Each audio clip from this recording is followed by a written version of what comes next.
ദൈവനാമത്തിന് മഹത്വം ഉണ്ടാകട്ടെ. യെശയ്യാ പ്രവാചകന്റെ പുസ്തകം 56 അധ്യായം 1 മുതൽ 5 വരെയുള്ള വാക്യങ്ങളാണ് നമ്മൾ നോക്കുന്നത്. അന്ത്യനാളിൽ തൻ്റെ ജനത്തിൻ്റെ ഉള്ളിൽ ഉണ്ടായിരിക്കേണ്ട ദൈവരാജ്യത്തെക്കുറിച്ചുള്ള വിശ്വാസത്തെക്കുറിച്ചാണ് ഈ 56 അധ്യായത്തിൽ നമുക്ക് കാണാൻ കഴിയുന്നത്.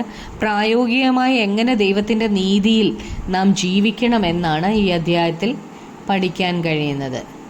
1-ാമത്തെ വാക്യത്തിൽ യഹോവ ഇപ്രകാരം അരുളി ചെയ്യുന്നു, എൻ്റെ രക്ഷ വരുവാനും എൻ്റെ നീതി വെളിപ്പെടുവാനും അടുത്തിരിക്കയാൽ ന്യായം പ്രമാണിച്ച് നീതി പ്രവർത്തിപ്പീൻ.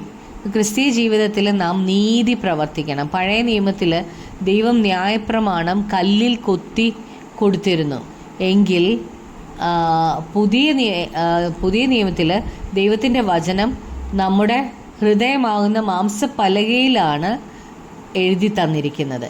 ദൈവത്തോട് ഉടമ്പടി ചെയ്യുന്നവരെ ദൈവം അങ്ങനെ അനുഗ്രഹിക്കും എന്നാണ് ഇവിടെ പറയുന്നത്. അന്ത്യനാളിൽ കർത്താവ് ഒരുക്കുന്ന ദൈവരാജ്യത്തിനായിട്ട് നാം ഒരുങ്ങണം. നാം പുതിയ യെരൂശലേമിൽ വാഴേണ്ടതാകയാൽ ന്യായം പ്രമാണിച്ച് നീതി പ്രവർത്തിക്കണം. നാം ആയിരിക്കുന്ന അവസ്ഥയിൽ നമുക്ക് പിതാവിൻ്റെ രാജ്യത്തിൽ കടക്കാൻ കഴിയത്തില്ല.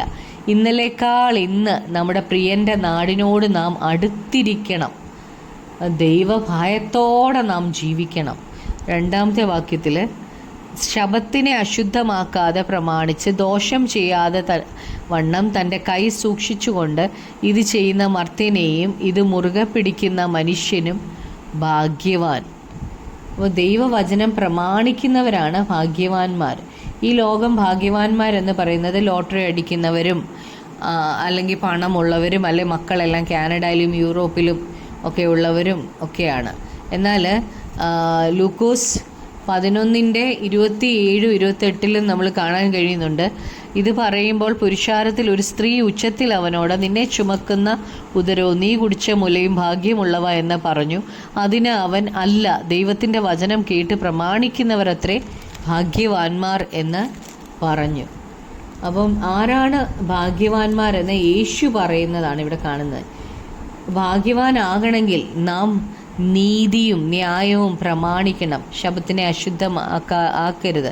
ദോഷം ചെയ്യാതെ നമ്മുടെ കൈ സൂക്ഷിക്കണം. ദൈവത്തിൻ്റെ വചനം പ്രമാണിക്കുന്നവരാണ് ഭാഗ്യവാന്മാർ. കാരണം രക്ഷയും നീതിയും വെളിപ്പെടാൻ പോവുകയാണ്. 3-ാമത്തെ വാക്യത്തിൽ യഹോവയോട് ചേർന്നിട്ടുള്ള അന്യജാതിക്കാരൻ യഹോവ എന്നെ തൻ്റെ ജനത്തിൽ നിന്ന് അശേഷം വേർപെടുത്തുമെന്ന് പറയരുത്. ഷണ്ണനും ഞാൻ ഒരു ഉണങ്ങിയ വൃക്ഷം എന്ന് പറയരുത്. അപ്പോൾ ഇവിടെ 2 കൂട്ടരുടെ കാര്യമാണ് പറഞ്ഞേക്കുന്നത്, ജാതിയായ ആളെക്കുറിച്ചും ഷണ്ണനെക്കുറിച്ചും. പഴയ നിയമത്തിൽ അന്യജാതിക്കാരും ഷണ്ണനും ദൈവസന്നിധിയിൽ അടുത്തു വരാനായിട്ട് അവർക്ക് അനുവാദമില്ലായിരുന്നു. ഇവർ പെസഹായിൽ നിന്ന് ഭക്ഷിക്കരുതായിരുന്നു. എന്നാൽ ദൈവത്തിൻ്റെ രക്ഷയും നീതിയും വെളിപ്പെടാൻ പോകുന്നത് കൊണ്ട് ഇനിയും ദൈവരാജ്യത്തിൽ എല്ലാവരും ഒരുപോലെയാണ്. അപ്പോസ്തല പ്രവൃത്തിയിൽ പത്രോസ് ജാതീയനായ കൊർന്നല്യോസിനോട് പറഞ്ഞതുപോലെയാണ്, ദൈവത്തിന് മുഖപക്ഷമില്ല എന്നും ഏത് ജാതിയിലും അവനെ ഭയപ്പെട്ട് നീതി പ്രവർത്തിക്കുന്നവനെ അവൻ അംഗീകരിക്കുന്നു എന്നാണ് പത്രോസ് പറഞ്ഞത്. യേശുക്രിസ്തുവിൻ്റെ രക്തത്താൽ നീതീകരണം പ്രാപിച്ച ഏത് വ്യക്തിക്കും ദൈവത്തോട് അടുത്ത് ചെല്ലാനുള്ള അവകാശമുണ്ട്, അധികാരമുണ്ട്. 4-5 വാക്യങ്ങൾ വായിക്കുമ്പം, എൻ്റെ ശബത്ത് ആചരിക്കുകയും എനിക്കിഷ്ടമുള്ളത് തിരഞ്ഞെടുക്കുകയും എൻ്റെ നിയമം പ്രമാണിക്കുകയും ചെയ്യുന്ന ഷണ്ണന്മാരോട് യഹോവയായ ഞാൻ ഇപ്രകാരം അരുളി ചെയ്യുന്നു, ഞാൻ അവർക്ക് എൻ്റെ ആലയത്തിലും എൻ്റെ മതിലകങ്ങളിലും പുത്രീപുത്രന്മാരെക്കാൾ വിശേഷമായ ഒരു ജ്ഞാപകവും നാമവും കൊടുക്കും. ഛേദിക്കപ്പെടാത്ത ഒരു ശാശ്വത നാമം തന്നെ ഞാൻ അവർക്ക് കൊടുക്കും. ദൈവം ഒരുക്കുന്ന രാജ്യത്തിലേക്ക് സകല ജാതികളെയും ക്ഷണിക്കുകയാണ്. കർത്താവിങ്കിലേക്ക് അടുത്തു വരുന്നവരോട് ഇവിടെ പറയുന്നത് അവർ ശബത്ത് ആചരിക്കണം. അത് പഴയ നിയമത്തിലെ കാര്യങ്ങളാണ്. തനിക്കിഷ്ടം ഉള്ളത് ദൈവത്തിന് ഇഷ്ടമുള്ളത് തിരഞ്ഞെടുക്കണം. ദൈവത്തിൻ്റെ നിയമം പ്രമാണിക്കണം. യേശുക്രിസ്തുവിലേക്ക് ഉള്ള സുവിശേഷത്തിലേക്കാണ് പുതിയ നിയമത്തിൽ ദൈവം സകല ജാതികളെയും ക്ഷണിക്കുന്നത്. അവർക്ക് ദൈവം പുതിയൊരു ഹൃദയം കൊടുത്തിട്ട് തൻ്റെ ആത്മാവിനെ അവരുടെ ഉള്ളിലാക്കി കൊടുക്കും. ഷണ്ണന്മാർക്ക് ഒരു കാലത്ത് ആലയത്തിൽ പ്രവേശനം ഇല്ലായിരുന്നു. എന്നാൽ ഇവിടെ പറയുന്നത്, ഞാൻ അവർക്ക് ഞാൻ അവർക്ക് എൻ്റെ ആലയത്തിലും എൻ്റെ മതിലകങ്ങളിലും പുത്രീപുത്രന്മാരെക്കാൾ വിശേഷമായൊരു ജ്ഞാപകവും നാമവും കൊടുക്കും. ഛേദിക്കപ്പെടാത്തൊരു ശാശ്വത നാമം തന്നെ അവർക്ക് കൊടുക്കുമെന്നാണ് പറഞ്ഞേക്കുന്നത്.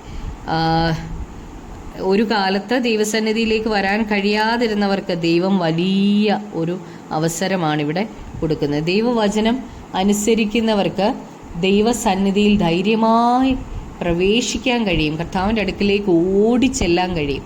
എബ്രായർ 10:19-20 വാക്യം വായിക്കും. അതുകൊണ്ട് സഹോദരന്മാരെ, യേശു തൻ്റെ ദേഹം എന്ന തിരശ്ശീലയിൽ കൂടി നമുക്ക് പ്രതിഷ്ഠിച്ച് ജീവനുള്ള പുതുവഴിയായി തൻ്റെ രക്തത്താൽ വിശുദ്ധ മന്ദിരത്തിലേക്കുള്ള പ്രവേശനത്തിന് ധൈര്യവും ദേവാലയത്തിന്മേൽ ഒരു മഹാപുരോഹിതനും നമുക്കുള്ളതുകൊണ്ട് നാം ദുർമനസാക്ഷി നീങ്ങുമാറ് ഹൃദയങ്ങളിൽ തളിക്കപ്പെട്ടവരും ശുദ്ധ വെള്ളത്താൽ ശരീരം കഴുകപ്പെട്ടവരുമായി വിശ്വാസത്തിൻ്റെ പൂർണ്ണ നിശ്ചയം കൊണ്ട് പരമാർത്ഥ ഹൃദയത്തോട് അടുത്ത് ചെല്ലുക.